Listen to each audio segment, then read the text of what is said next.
And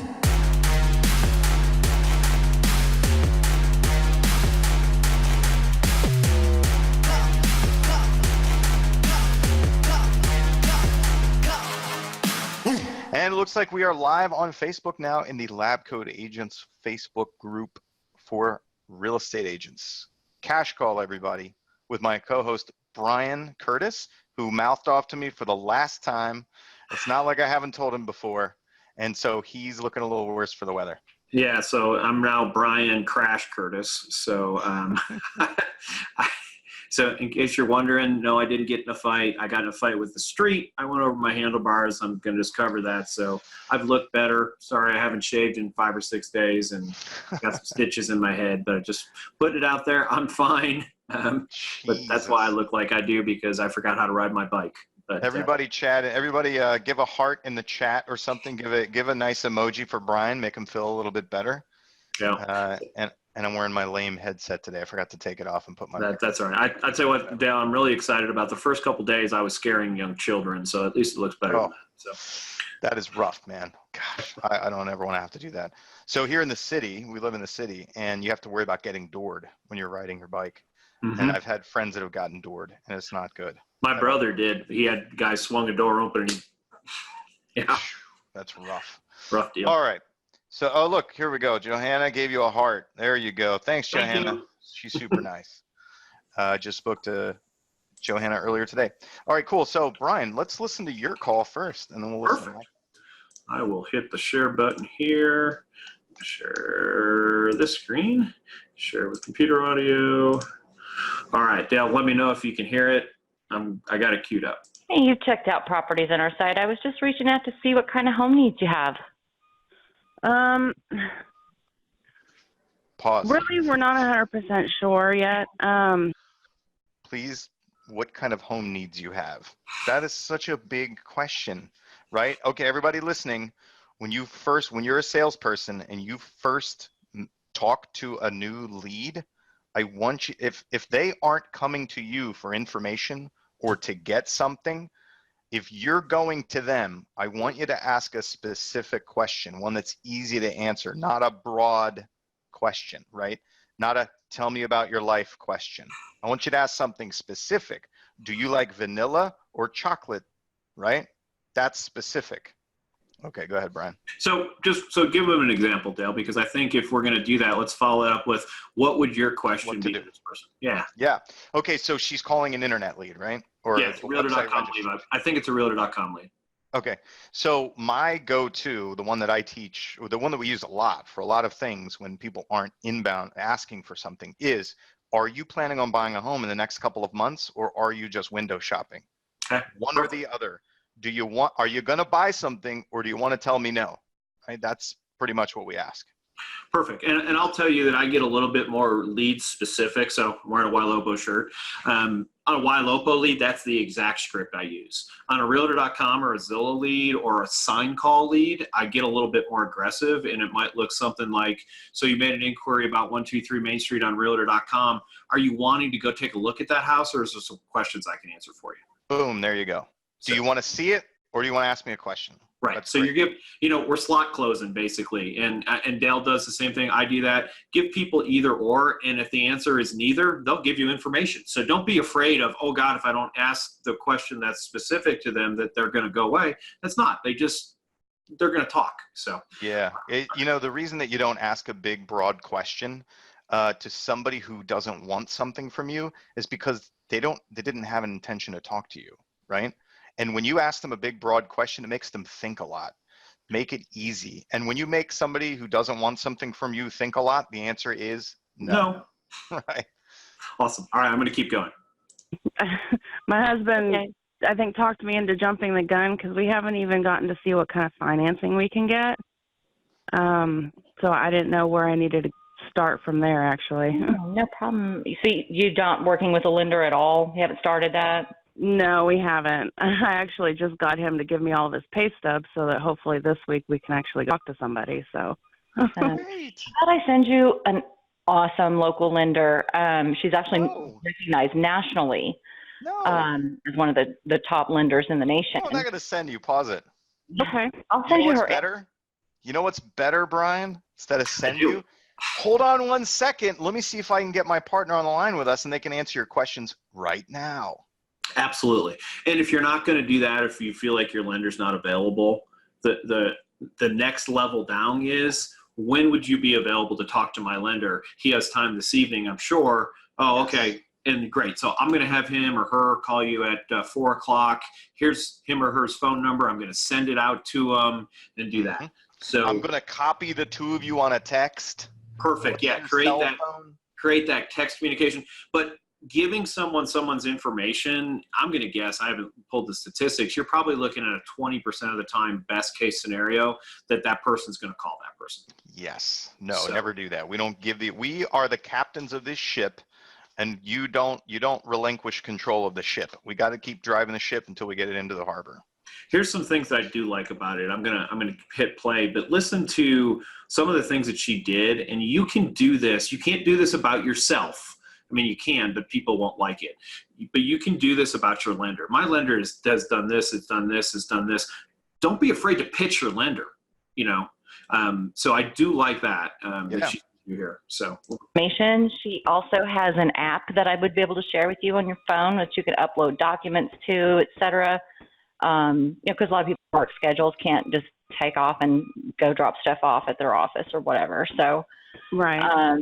I'll send you her information, and you can either reach out to her initially just to visit or chat, or actually just go to her website and fill out her application. And it takes 24 to 48 hours. Just let me know if you do, and I'll reach out to her and let her know. Are y'all first-time home buyers? Yes, we are. Okay. We do have I've partnered with her as well. So we do have a first-time home buyer program in place with her. So if you do your financing with her, then she's going to get your appraisal reimbursed to you, which is about a $550 cost that you would get back. And I would get you a home warranty for the first year on your home. So what she's talking about there is, we have a USP. We actually have a first-time home buyer program, and our first-time home buyer program, if you use our preferred lender, is that the lender will pay for the appraisal and will pay for your home warranty. So we're saving you about $1,100. So that's what that was. That's a great USP. I hope everybody here hears that, right? This is a little bit of extra value in a sea of thousands of real estate agents, everybody and their mother, and Google on TV, right? Who's gonna do the same thing we're doing? Gotta line their pockets. Got to give them something back. Absolutely. And so realistically, if you're an agent on a team, let's look at this. So if an agent on the team, it costs you about $300 for what Bob just offered. I just can't the person's name, I'm sorry.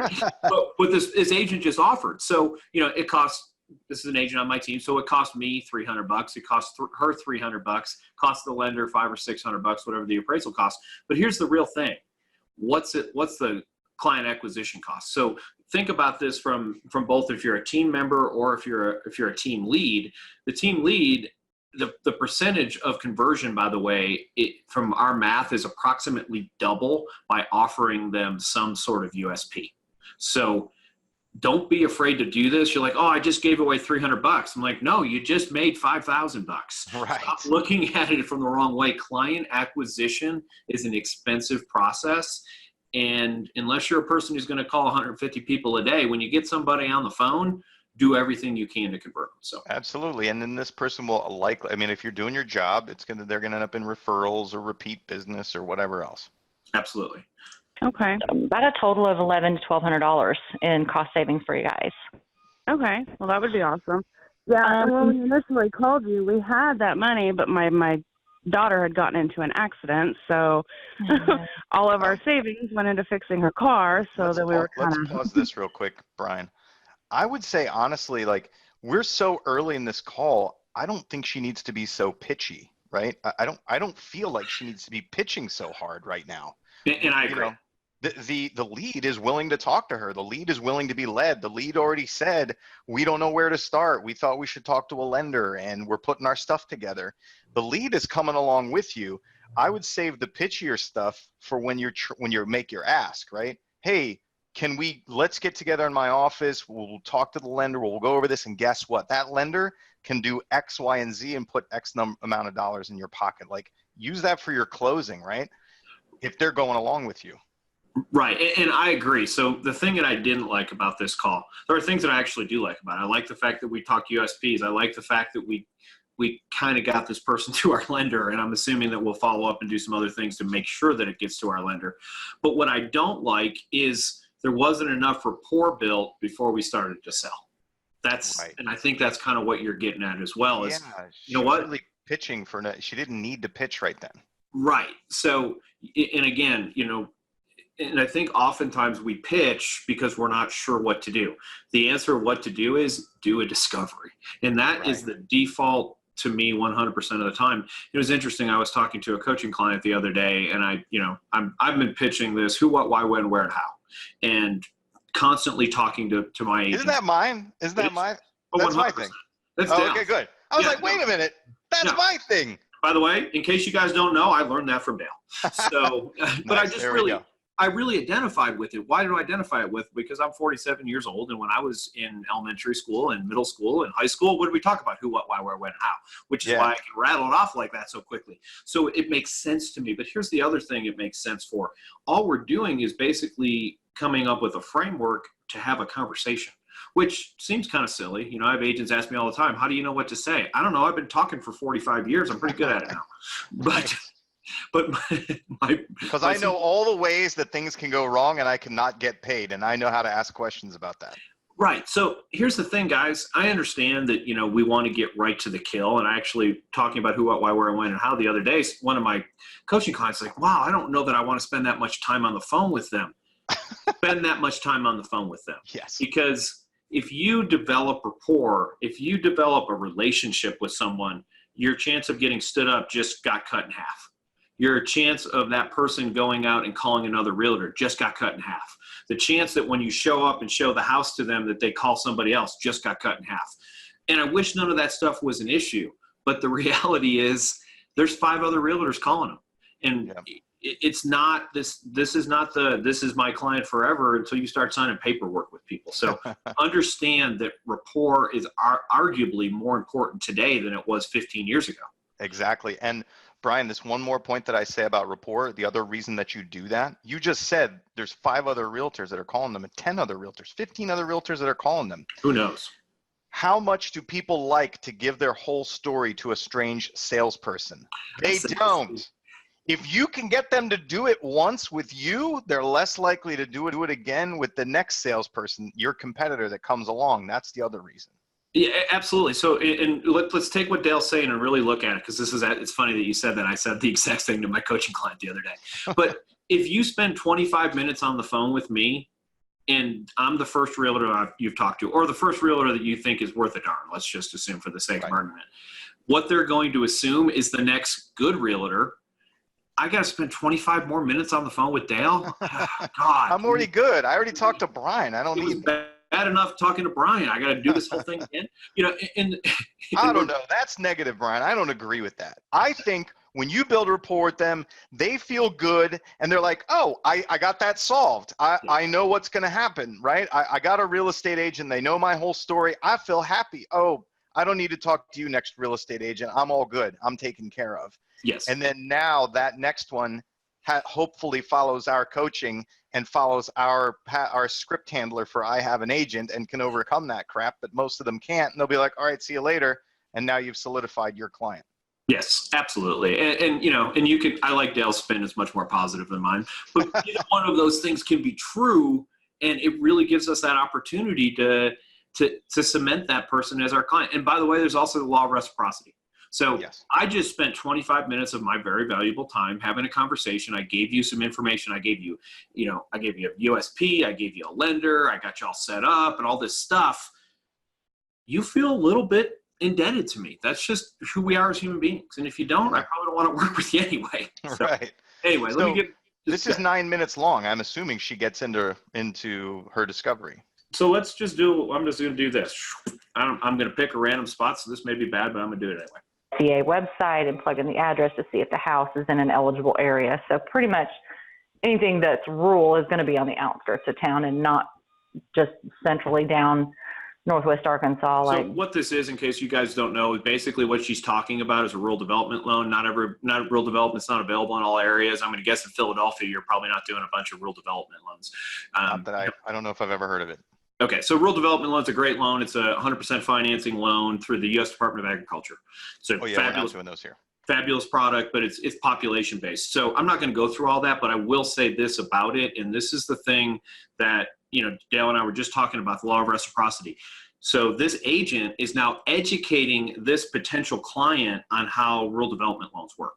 And again, rural development loan is arguably the best loan that's available if you qualify for it. So there's income caps on it, and there's location caps. But if you qualify for it, it's 100% financing, and you can finance up to 3% of your closing costs into the loan. So fabulous product. So I'm going to let Dale go because I don't want to, monopolize the entire time with this call. But here's she did some great things on this call. She almost got them to a lender. Let's hear her set. Let's see if she tries to set a face-to-face or what she does. And Bill Rogers, well, you have to go outside to get into those areas. So, and it just depends on what's going to work best for you guys as far as what you've got saved up and such for down payment. So let me get this out to you guys, and that way you can look at it. I may just reach back out tomorrow, make sure that you got it okay, or if you think I need to make any adjustments. I guess she's just sending properties. I'll just shoot you a text. Yeah, she's setting properties and doing the other things. So she didn't set the appointment. And to your point, Dale, at the probably 10 minutes ago, is why not say, hey, Lindsay, and that's the name of that lender. Well, Lindsay can meet you in our office tomorrow at 3:00, or let's the four of us get together, your husband, me, you, and the lender, and let's just spend 30 minutes together. She'll get you all set up. It's a huge opportunity that was potentially missed here. And yeah, absolutely. I think what else? So go ahead and finish what you're saying. I was just going to say, she did say that she was going to follow up. That's important as well. I would tag this though. What time is a good time? If the person doesn't want to meet you for whatever reason, they can't, they're not available, they're not ready. If you're going to set a follow-up, set it like this. So Dale, I'm going to follow up with you tomorrow. What time would you be available? You're going to say, 4:00. Great. I will call you tomorrow at 4:00. Expect my phone call. Yeah, great. Absolutely. So I think for this call, what we would have done, right, for everybody that's watching, she's speaking to this lead. The lead was very pliable. The lead was cooperative. The lead sounded nice. She was looking for guidance. They hadn't spoken to a lender yet. So have things organized with your lender that you can just do a conference call, right? Hey, I'm randomly going to try to call your phone. If it's me calling you, just answer that phone because I'm probably going to have a lead on the line with you that I'm going to transfer off to you. That would be the best scenario that you can work out with your lender, especially if you have an in-house lender that is helping pay for your leads or something, right? And make that hot transfer right there. Do you work with teams that have multiple lenders, Dale? Yes.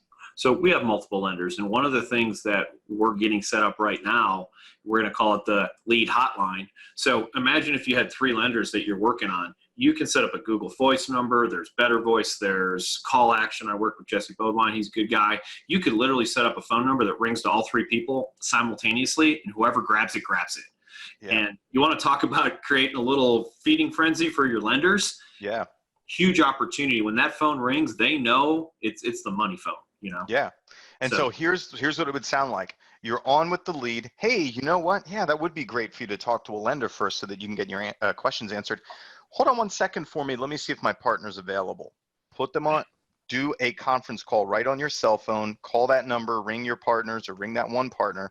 Bring the lender on. Hey, lender, this is so-and-so. I have lead on the phone.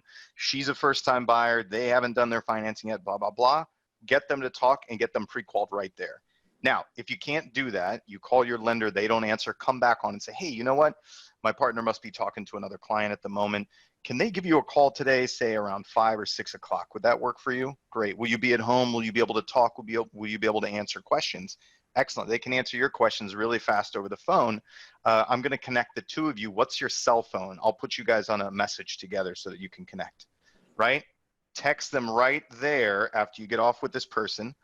And before you get off, set a face-to-face. Hey, you know what? That's great. You're going to talk to the lender at 5 or 6. I'm sure they're going to have great news for you about how much you can get financed for and answer your questions. How about this? You talk to them today. Let's get together on Thursday in my office and look at properties, see what's on the market, learn about the process, whatever you want to say as the value add for us getting face to face, but set that appointment right then, right? Right. Always cancel it if they can't get financing. That's the key. So it's much easier to cancel an appointment than set one. So if you've got somebody who's hot, take that opportunity right there, right then. And that's universal. Set an appointment. Stop looking to find out if the property's available. Stop looking if the property's even for sale. Set the appointment. Deal with the logistics later. Super easy to cancel. Not always easy to set an appointment. Yeah, absolutely.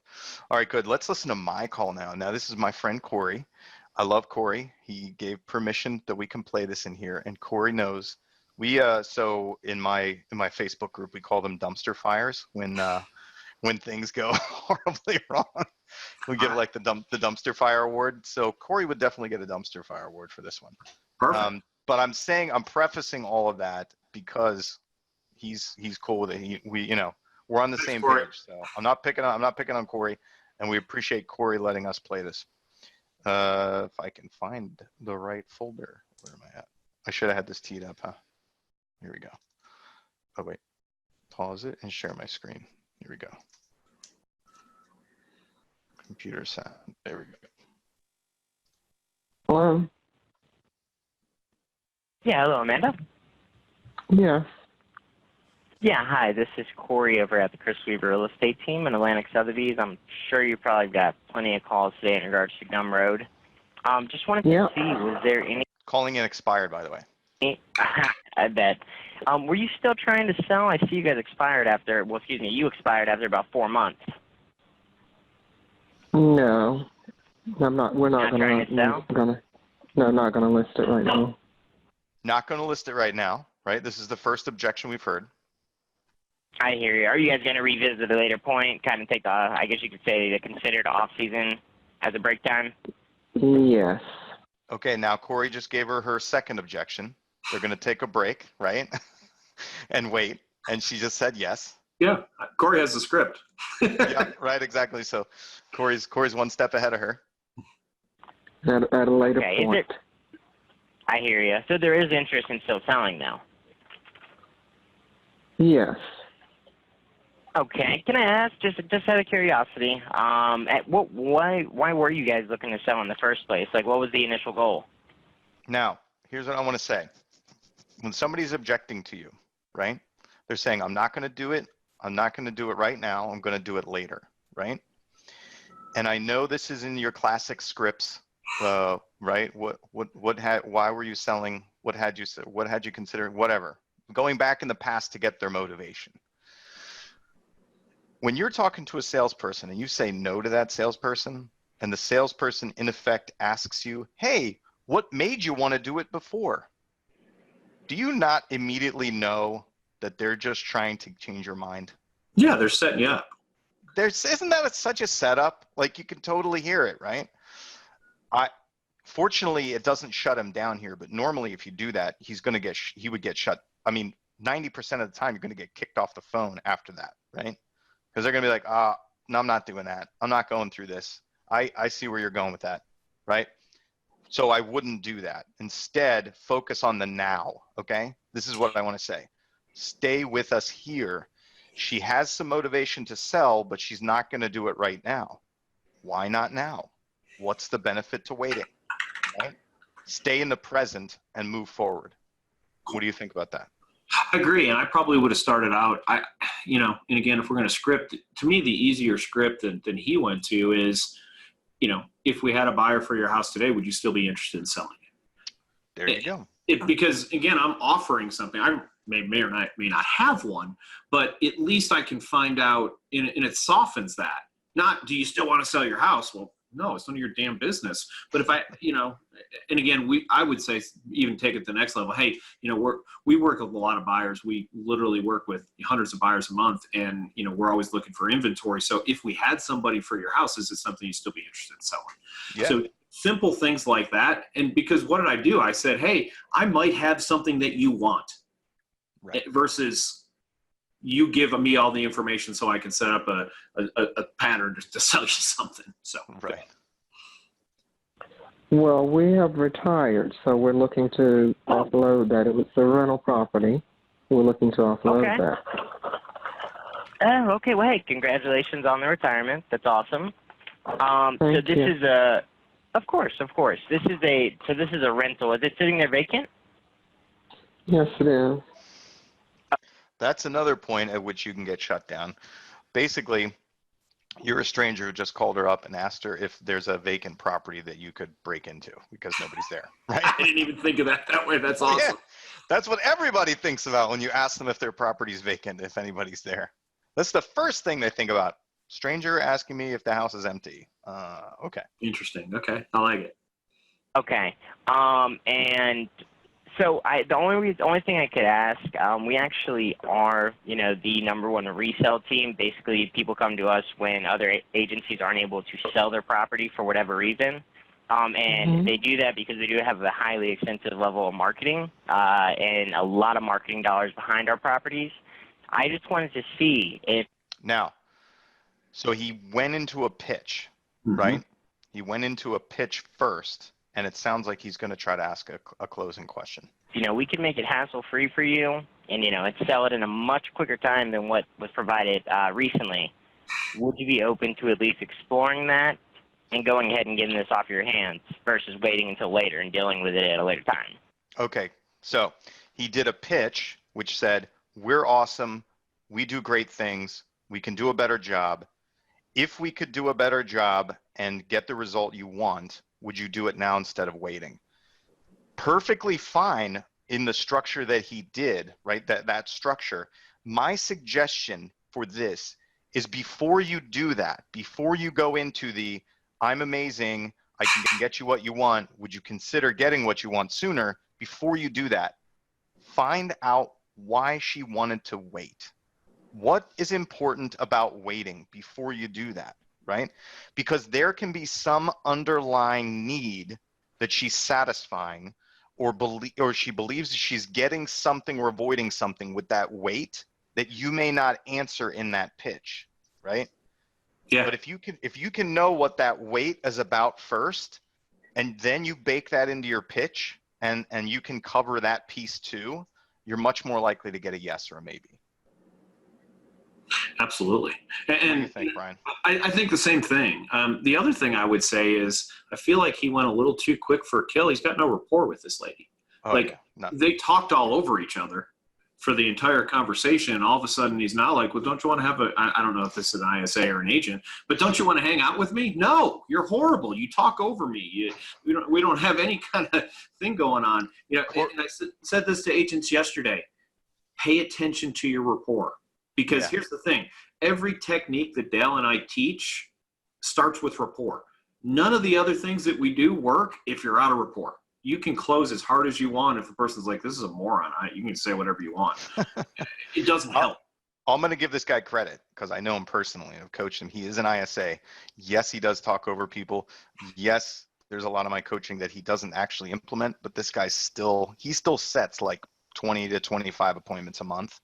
I believe that. Yeah,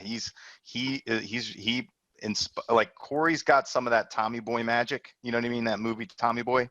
Tommy want wingy. You know what I mean? Like stuff just comes out and somehow people say yes to him. Well, and I will say this, Dale, is that part of the reason, probably, and I haven't listened to any other calls by this guy, but part of it is he's not afraid to close. That's clear. No, so not at all.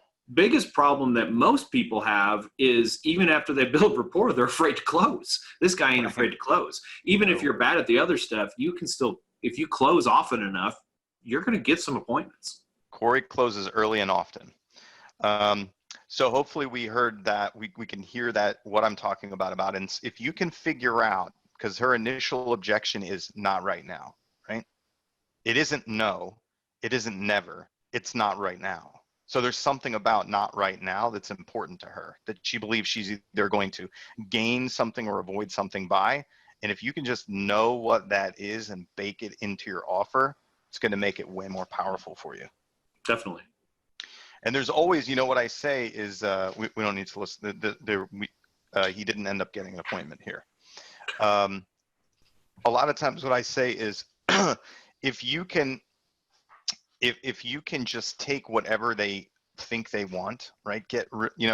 Anytime they're not going to do what you want them to do, when you want them to do it, or who you want them to do it with, understand why that makes sense, right? If it's waiting, if it's not doing it, if it's doing it with somebody else, figure out what they think they're going to get or avoid from that, put it into your offer, and it's much more likely that you're going to get a yes from them. Absolutely. So, I feel like there's so many opportunities here. So, we're hard on these people, by the way. And Dale and I, all the stuff that we're talking about, I'm not going to speak for Dale. I've made every single mistake that I'm accusing these people of making, by the way. So it is what it is. We all do this. But the whole idea is to be more professional, try and become more successful every single day. So I'm going to change complete subjects on us for a second. Are we done with this call, Dale? Yeah. Okay. So tomorrow is September 19th. On September 19th, the new iPhone release comes out. And if you guys don't know about this, it has a really cool feature that if I don't know your phone number, I can set it up to go directly to voicemail or be ignored. I'm not sure all the details of it. Here's the thing. I don't know what the impact that's going to have on our making phone calls. I will tell you this, 42% of Americans have an iPhone. So wow. FYI, I looked that data up yesterday because I thought it was probably 20, but it's actually 42%, followed by 28% of people own a Samsung. So why am I bringing that up? Why is that so important? Here's the thing. I don't know exactly how this is going to work, and I'm going to guess that not 100% of the people are going to set up that feature. However, it's more important than ever to get your V card into people's phones, because if they turn that feature on and you're not in their phone, there's a chance they're not going to even know that you called them. So if those of you who don't know what a V card is, it's basically just your card that's inside your phone, and you can send it to me. I can send it to you, and then you can save that to your phone. A lot of people will say, what's your phone number? They'll text you your phone number, and that's great. And now I have to go through and I got to type Dale Archdeacon, and then I got to type his number in there. And that doesn't seem like a huge barrier of entry, but for most people in 2019, that's a huge barrier of entry. Send people your V card after you have a conversation and with the text messages, please add me to your phone. Because if you're in their phone, I used to tell people there was a 20, 30% chance more that they're going to answer it. That may have tripled or quadrupled with the new iOS release. So yeah, absolutely. Definitely. That and the proliferation of spam robodials. Man, listen, I'm going to make a public service announcement. Don't ever leave me a voicemail again, because I don't listen to them anymore. Because guess what? Now my voicemail is full of robodial pre-recorded messages from all the calls that I get. If you want to get in touch with me, text me. Text your clients. Stop leaving voicemails for people. Well, and let's talk about that for two reasons. First of all, exactly what you said. It's funny. Someone called me about 2 weeks ago, and I needed to call them back, and I left their voicemail in there. I got frustrated one day and just went through and started deleting voicemails. I didn't listen to the voicemail, and I needed to. I eventually figured it out, a way to get a hold of this person. But my point is this. From the second that a voicemail picks up until you leave that voice message, that's going to run, 30 to 40 seconds, would you say, Dale? Yeah. Why not have a standard text message saved in your phone?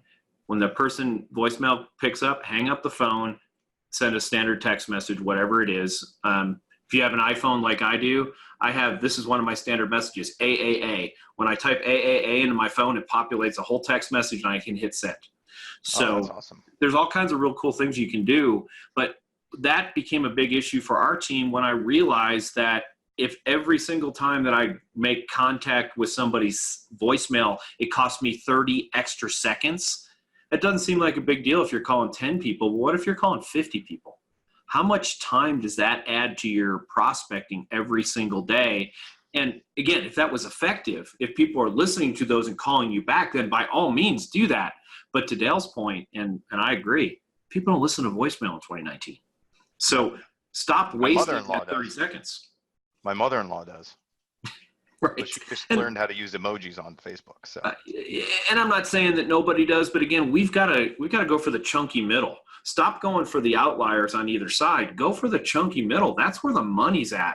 And there is no foolproof thing. The ideal thing is to leave a voicemail and leave a text message if you could do that instantaneously. But unless you're using a Mojo dialer, you probably can't do that. Yeah, So, exactly. Save yourself some time and you make more dials and send text messages. Absolutely. All right. And keep coming back to watch Cash Call so you can learn what to say and what to ask and what not to say and what not to ask, right? Absolutely. Every week with Brian and Dale.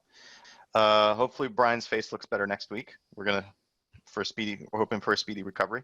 If anybody wants to get their calls played, that would be fantastic. We'd love to bring you up, have you talk about it, and we can help you directly here. I promise you, if you're on here, we'll be way nicer to you. Yeah? All Absolutely. right, good seeing everybody. See all of you next week. Thanks, everybody.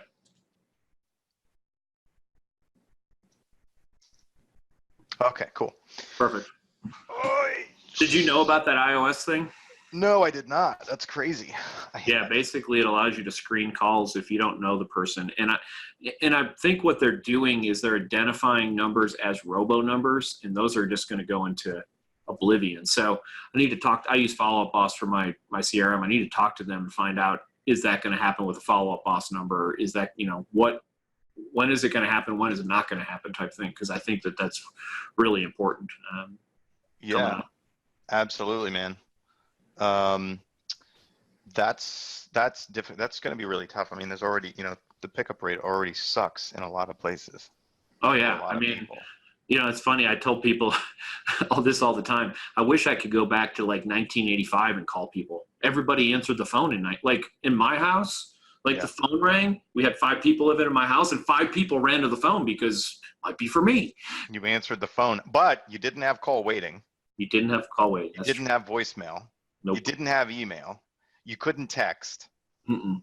Yeah, so you either randomly got them on the phone, or you had to send expensive direct mail, or place an expensive ad. Yeah. So we do have more options, but things shift. It just moves around. Yeah, it does. And the grass is always greener. I'm not, oh, it would have been great if this and that. But I bet you back in the day there was over 50% answer rate if you called at the right time. Oh yeah, I was so happy when we got call waiting. Like that was a huge thing. I was like, fuck yeah, man. Now I can actually call somebody. Now I can get through if the line's busy. I don't have to just sit around and call them every 30 seconds and wait for them to get off the phone. It's such a different world. My first cell phone that I ever had, I used it a little bit and then I just turned it off. And I thought, this is almost embarrassing, I thought I had canceled it. And I got a bill in the mail. You're like, you owe us, $300 or whatever. I'm like, what the hell? I haven't, and the thought of that today is so insane. I remember I only had 400 minutes a month. And it was like this brick of a piece of crap phone. And I remember going, shit, we can't go over. First time I went over, it was like a $450 bill. I was like, oh my God. Yeah. Remember when it actually mattered who you called, right? So. Yeah, right. Exactly. That's funny. All right, buddy. Good talking to you. I will talk to you next week. Sounds good, Dale. Have a good one. You too. Bye. Bye.